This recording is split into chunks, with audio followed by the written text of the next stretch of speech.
ಕಾಂಗ್ರೆಸ್ ಪಕ್ಷಕ್ಕೆ ಜಗದೀಶ್ ಶೆಟ್ಟರ್ ರಾಜೀನಾಮೆ ನೀಡಿರೋ ಬಗ್ಗೆ ಮುಖ್ಯಮಂತ್ರಿ ಸಿದ್ದರಾಮಯ್ಯನವರು ಕೂಡ ಮಾತನಾಡಿದ್ದಾರೆ. ನಾವು ಅವರಿಗೆ ಟಿಕೆಟ್ ಕೊಟ್ಟಿದ್ವಿ, ಚುನಾವಣೆಯಲ್ಲಿ ಸೋತೋದ್ರು.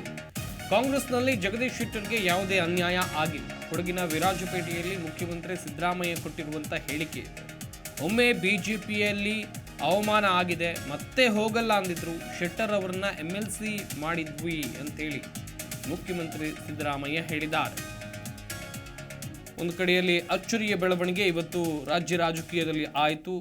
ಆ ಬಗ್ಗೆ ಮುಖ್ಯಮಂತ್ರಿ ಸಿದ್ದರಾಮಯ್ಯ ಅವರು ಪ್ರತಿಕ್ರಿಯಿಸಿದ್ದಾರೆ. ಬೇರೆ ಪರಿಶೀಲನೆ ಮಾಡ್ತೀವಿ ಅಂತ ಹೇಳಿದ್ದೀವಿ.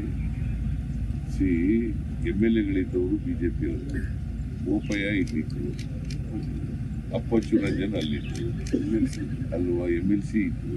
ಅವ್ರೇನ್ ಮಾಡ್ತಿದ್ರು, ಮಾಡಿಸ್ತೇನೆ ಆಯ್ತು. ಅವ್ರ ನಮ್ಮ ಸರ್ಕಾರ ಇಮಿಡಿಯೇಟ್ ಅವ್ರ ಸರ್ಕಾರ ಐತಲ್ಲ, ಯಡಿಯೂರಪ್ಪ ಇದ್ರು, ಬಸವರಾಜ ಬೊಮ್ಮಾಯಿ MP ಅವರೇ ಇದ್ರಲ್ಲ, ಈಗಲೂ MP ಅವರೇ ಇದ್ದಾರೆ, ಕೇಂದ್ರದಲ್ಲಿ ಅವರೇ ಸರ್ಕಾರ ಇದೆ. ಈಗ 10 ದಿನ ಆಗಿತ್ತು, 1 ವಾರ ಆಗಿತ್ತು. ಆಗ ಭೇಟಿ ಮಾಡಿದ್ರು, ಅವ್ರಿಗೆ ಅಟೆಂಡ್ ಮಾಡಿದ್ರು ಮೀಟಿಂಗ್ಗೆ, ಹೇಳಲಿಲ್ಲ ಅವರು.